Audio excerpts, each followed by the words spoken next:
नमस्कार। तो स्वागत है आपका एक और नई वीडियो में हमारे इस चैनल पर। तो जैसे कि आज की वीडियो का जो टॉपिक रहेगा वो आपने थंबनेल में तो ज़रूर चेक कर ही लिया होगा कि आज हम चर्चा करने वाले हैं कि आपकी कुंडली के 12 भावों में राहु की स्थिति क्या क्या फल दर्शाती है। तो आज उसी के बारे में चर्चा हम करने वाले हैं। तो सर्वप्रथम वही आपसे निवेदन कि यदि अभी तक भी चैनल को सब्सक्राइब नहीं करा है तो चैनल को प्लीज़ सब्सक्राइब करके बेल आइकन को ऑल पर सेट कर लीजिए और ऐसे ही वीडियोस को लाइक, कमेंट और शेयर करते रहिए और अपने प्रियजनों का भी भला करते रहिए। तो आइए अब प्रारंभ करते हैं कि राहु का आपकी कुंडली के 12 भावों में क्या क्या फल रहता है। चलिए जानते हैं। तो सर्वप्रथम तो हमको यह ज्ञात होना चाहिए कि राहु जो है वो एक ग्रह नहीं है, वो एक छाया ग्रह है। तो इसकी जो है नवग्रह में तुलना करी जाती है, परंतु यह एक ग्रह नहीं छाया ग्रह होता है। तो चलिए जानते हैं कि आपकी कुंडली के भिन्न भिन्न भावों में बैठकर ये क्या क्या फल देता है। तो राहु जो है वो बेसिकली एक अट्रैक्शन का ग्रह माना जाता है, यानी कि किसी चीज के प्रति आपका लगाव, आपका स्नेह जो है वो राहु की वजह से ही बनता है। तो यदि आपकी लग्न कुंडली के प्रथम भाव यानी कि लग्न भाव में राहु की स्थिति है तो ऐसा व्यक्ति, क्योंकि प्रथम भाव क्या दर्शाता है, अपनी बॉडी, जो जातक का शरीर होता है, तो वहां पर राहु है तो इसका मतलब जो जातक है वो अपने लिए बहुत ही पॉजिटिव होता है। अपने आप को सुंदर बनाकर रखना, अच्छे अच्छे कपड़े पहनना या अपने ब्यूटी का बहुत ही ज्यादा ध्यान रखना, तो ऐसी सब प्रवृत्ति ऐसे जातकों में पाई जाती है। और दूसरे भाव यानी कि दूसरा भाव किस चीज का होता है, धन या फिर परिवार का। तो ऐसे व्यक्ति जिनके दूसरे भाव में राहु बैठा होता है, ऐसे व्यक्ति को पैसा सेव करना बहुत ही अच्छा लगता है और अपनी परिवार के प्रति इनका विशेष स्नेह होता है।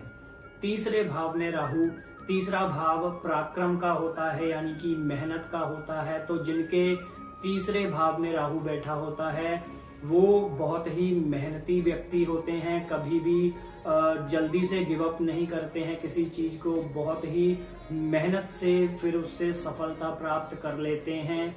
चौथा भाव सुख सुविधा और माता का स्थान होता है।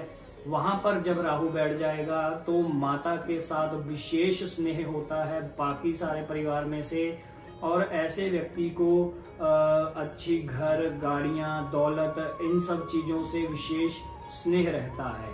पंचम भाव विद्या बुद्धि का, संतान का। तो जब वहां पर राहु बैठा होगा तो विद्या बुद्धि में बहुत ही अच्छा होगा जातक, पढ़ाई में मन लगाएगा, उच्च शिक्षा को प्राप्त करते हैं और अपने संतान के साथ इनका विशेष स्नेह होता है। छठा भाव रोग, ऋण, शत्रु। तो रोग और ऋण और शत्रु, वैसे तो ये तीनों ही चीजें कोई भी व्यक्ति अपने जीवन में नहीं चाहता है।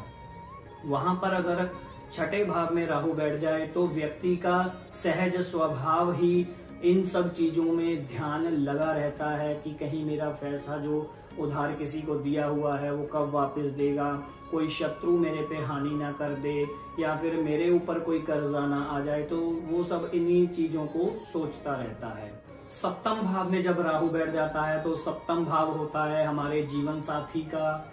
बिजनेस कर रहे हैं तो पार्टनरशिप भी सप्तम भाव से ही ज्ञात की जाती है।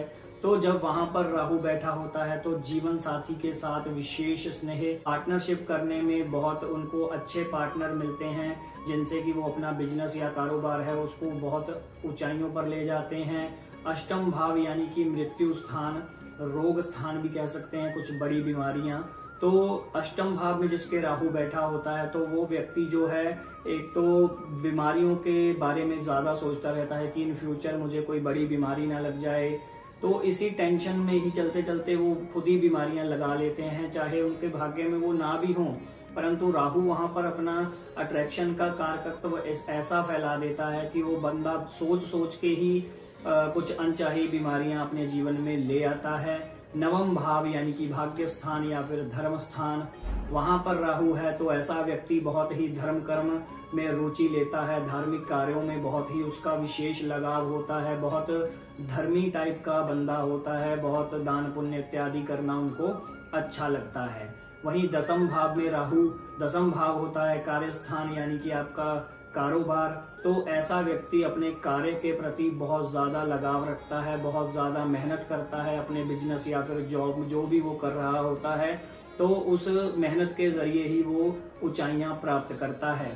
एकादश का राहु बहुत ही अच्छा माना गया है क्योंकि एकादश भाव होता है आय स्थान, तो ऐसे व्यक्ति को अपनी इनकम कैसे जनरेट करनी है वो बहुत ही अच्छे से आता है, अपना पैसा कैसे वो ज्यादा से ज्यादा कमा सकें तो वो बहुत ही ज्यादा उसमें माहिर होते हैं।